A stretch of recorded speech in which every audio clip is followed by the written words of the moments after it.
आगे और क्या प्रवचन दे रहे हैं भाई साहब, सुन लीजिएगा। Sir 90 degree YouTuber Parveen Ahlawat ji ने एक और सवाल उठाया है कि चुनावों से पहले जब स्वदेश कबीर जी ने जींद में जब वहां रैली की थी और वहां भूपेंद्र हुड्डा को हराने के लिए वहां पर मंच से आह्वान किया था, क्या उसमें भी आपका समर्थन था? नहीं, ऐसा कोई समर्थन नहीं था। सवाल पूछा जा रहा है, स्वदेश कबीर ने हरियाणा के जिंद में जो रैली की थी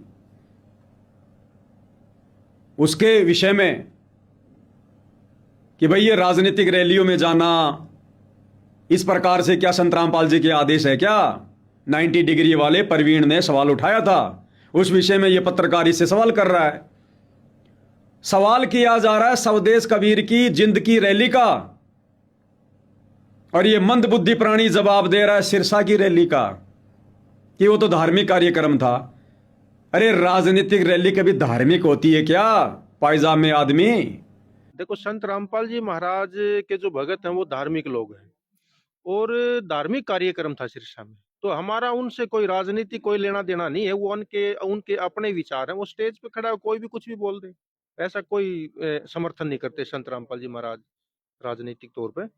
तो वो समाज का प्रोग्राम था, उसमें समाज के तौर पर जो उस समाज से जो संत रामपाल जी महाराज के शिष्य, जो हमारे गुरु जी के शिष्य जो जुड़े हुए हैं, वही लोग सिर्फ गए थे। कितनी बड़ी बड़ी झूठ बोल रहे हैं। इनको डिग्री हासिल है, डिग्री पीएचडी कर रखी है झूठ बोलने में। संत रामपाल जी राजनीतिक रैलियों का समर्थन नहीं करते। सवाल कर रहा है जिंद का, जवाब दे रहा है सिरसा का। गुरुजी एक सत्संग में बताते हैं, भाई और बहनों, इन आश्रम वालों की तो वो हालत है। गुरुजी कहते हैं एक बस थी, डबल डेकर बस, जिसमें नीचे भी आदमी बैठ जाए, ऊपर की सीट पर सो जाए। तो बस एक स्टैंड पे आके रुक गई, और वैसी एक दूसरी बस थी, वो भी आके रुक गई।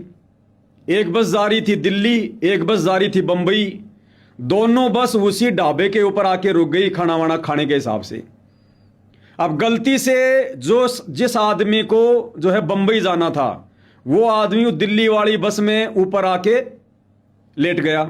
उसने सोचा कि ये मेरी वाली बस होगी, तो वो आदमी उसी बस में चढ़ गया जो बस बंबई के बजाय दिल्ली जा रही थी। और जिस आदमी ने जाना था बंबई, वो दिल्ली वाली बस में आके ऊपर लेट गया अपनी बस समझ के। और जैसे ही बस चली तो ऊपर वाले आदमी ने, जिसको बंबई जाना था, उसने नीचे वाले से पूछा, भाई साहब तुम कहां जाओगे? तो नीचे वाले ने कहा कि भाई जी मैं दिल्ली जाऊंगा। दिल्ली जा रहे हो? हाँ। बोले दिल्ली जा रहा हूं। और उसने जाना था बंबई। तो वो क्या बोला ऊपर से? बोले भाई साहब एक बात है, आजकल विज्ञान ने बड़ी उन्नति कर ली। बोले क्यों, क्या बात हुआ? बोले एक ही बस, और तू दिल्ली जा रहा है और मैं बंबई जा रहा हूं। बोले विज्ञान ने बड़ी उन्नति कर ली। अरे एक ही बस है जिसमें तू तो दिल्ली जा रहा है और मैं बंबई जा रहा हूं। अब उस मूर्ख आदमी ने विचार करना चाहिए था कि ये दिल्ली क्यों बोल रहा है, कहीं तू कोई गलत बस में तो नहीं चढ़ गया। तो ये हालत है भाई साहब इन लोगों की, सतलोक आश्रम वालों की। सवाल किया जा रहा है जिंद का, जवाब दिया जा रहा है सिरसा का। इनके पत्रकारों ने बड़ी उन्नति कर ली, सवाल भी नहीं करते उल्टा कि भाई साहब मैं क्या पूछ रहा हूं, तू क्या जवाब दे रहा है। बस दे दो। संगत मूर्ख है, संगत विचार नहीं करेगी। कह रहा संत रामपाल जी कोई राजनीतिक रैलियों का समर्थन नहीं करते। फिर 2019 के चुनाव में सतलोक आश्रम ने, संत रामपाल जी के मंदबुद्धि परिवार ने, संत रामपाल जी के बेटा बेटी भाई बंधु रिश्तेदारों ने 2019 में भूपेंद्र सिंह हुड्डा का समर्थन क्यों किया, कांग्रेस का समर्थन क्यों किया?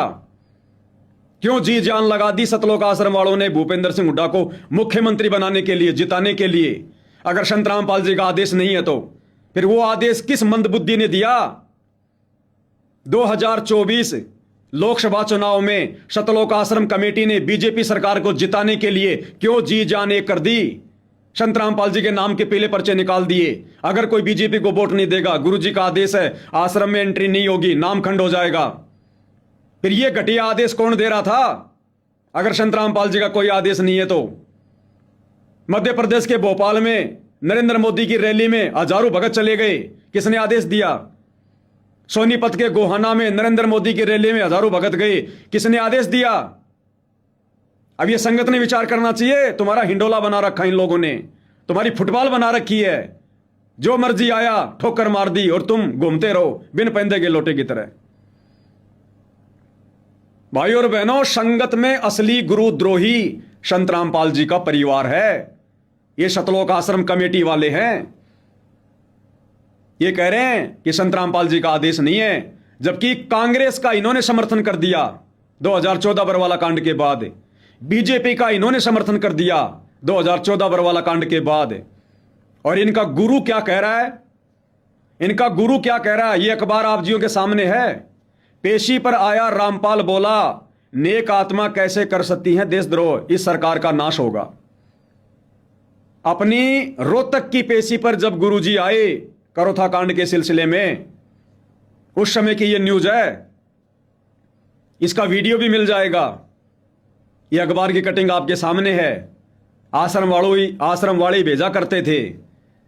और क्या लिखा इसमें, नेक आत्मा कैसे कर सकती हैं देशद्रोह, इस सरकार का नाश होगा। किसने कहा? सतगुरु रामपाल जी ने, कि इस सरकार का नाश होगा।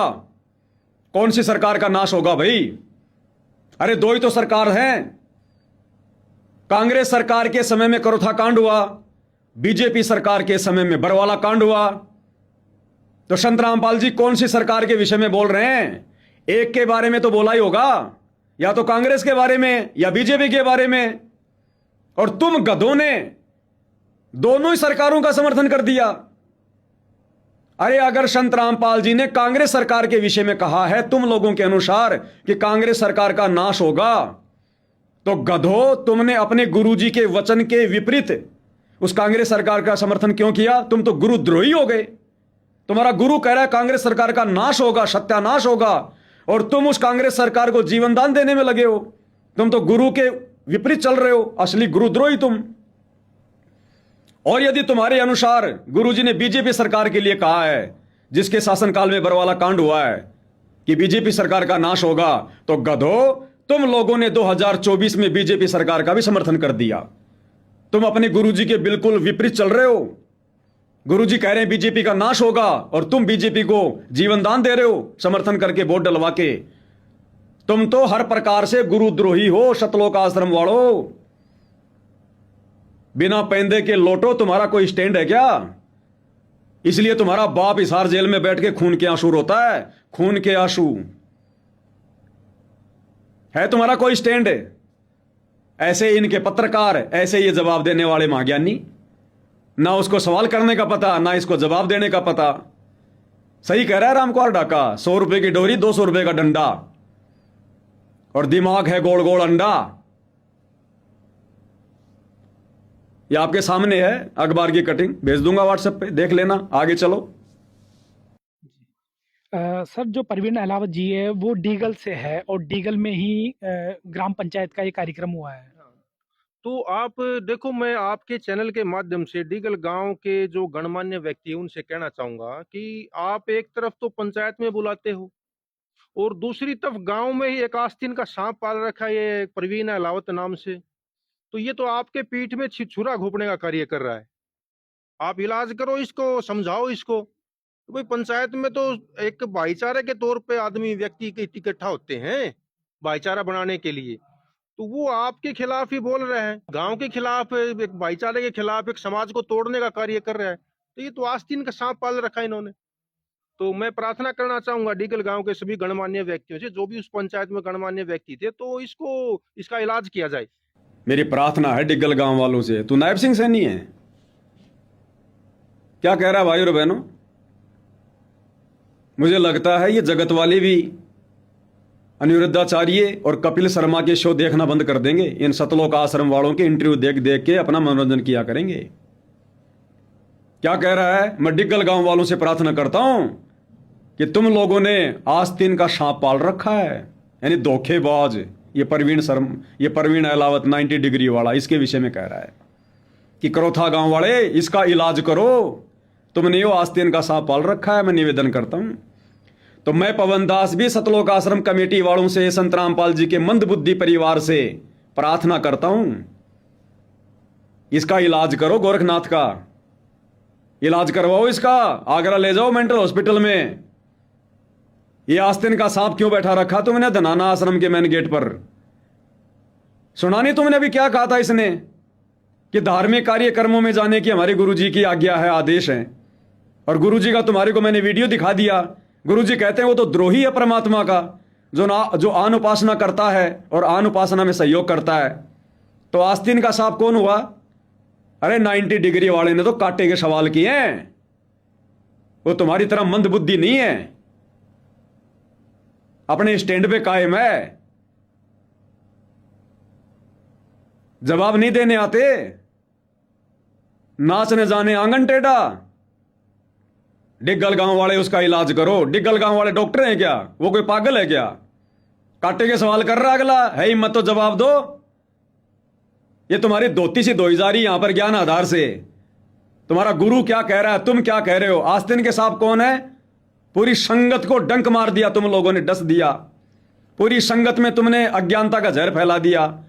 तुम हो सबसे बड़े आस्तीन के सांप, धोखेबाज, जो अपने गुरु से धोखा कर रहे हो, राजनीति कर रहे हो, स्टेडियम बनवा रहे हो, गुंडों की सीबीआई जांच का समर्थन कर रहे हो, फ्री में लोगों को राशन बांटते फिर रहे हो, मकान बना रहे हो, इस पंथ की ऐसी की तैसी करने में लगे हुए हो, गुरु की बदनामी का कारण बने हुए हो। संगत को ना घर का छोड़ा ना घाट का धोबी का कुत्ता बना के छोड़ दिया। क्या पाठ सिखाओगे तुम? उस परवीन अहलावत के पैर के नाखून के बराबर नहीं हो तुम लोग। संत रामपाल जी का परिवार उस पत्रकार के नाखून के बराबर नहीं है। क्या बराबरी करोगे तुम उसकी? उसका 1 घंटे का वीडियो है जो उसने पिछले सप्ताह डाला है, ध्यान से सुनना।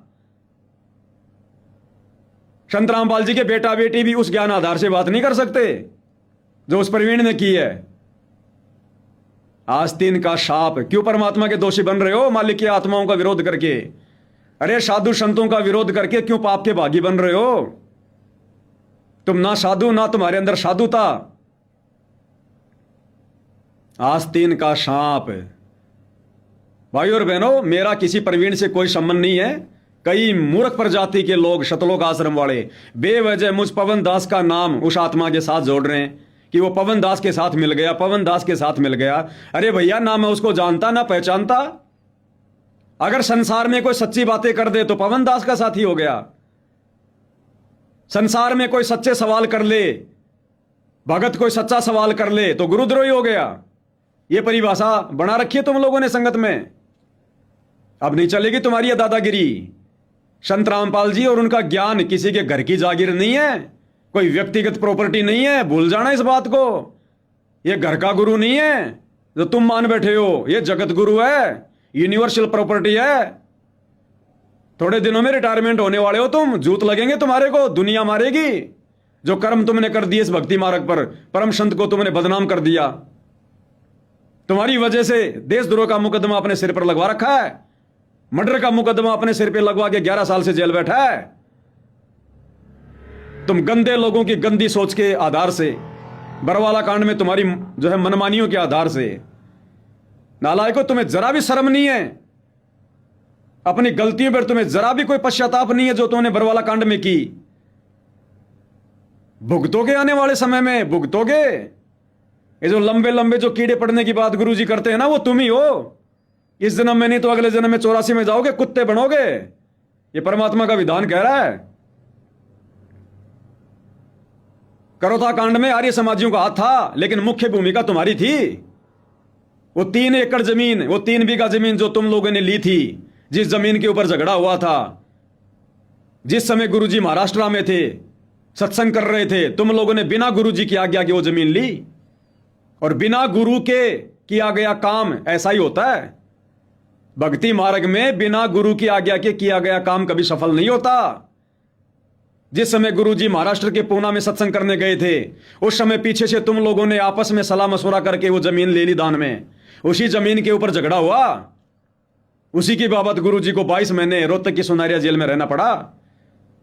तुम लोगों ने मौका दिया उन आर्य समाजियों को, तुम लोगों ने। और बरवाला कांड में तो सीधी सीधी तुम्हारी भूमिका, सीधी सीधी। बरवाला कांड में ना कोई आर्य समाजी, ना कोई धर्मगुरु, ना कोई सरकार, सीधे सीधे दोषी संत रामपाल जी के परिवार वाले, ये अमानदास जैसे मंदबुद्धि लोग। तुम्हारी घटिया हरकतें, तुम्हारा मनमाना आचरण, ये राष्ट्रीय समाज सेवा समिति तुम लोगों का सीधा सीधा हाथ है। ये कीड़े, ये परमात्मा तुम्हारे लिए कह रहे हैं, मंदबुद्धियों, तुम्हारे लिए विचार कर लो। अभी भी थोड़ा बहुत समय है, जब तक सदगुरु रामपाल जी जेल से बाहर नहीं आते हैं। थोड़ा बैठ के विचार कर लो, पश्चाताप कर लो, माफी मांग लो उस बाप से। वो जिस दिन जेल से बाहर आ गया ना, मौका नहीं मिलेगा युगों युगों तक फिर।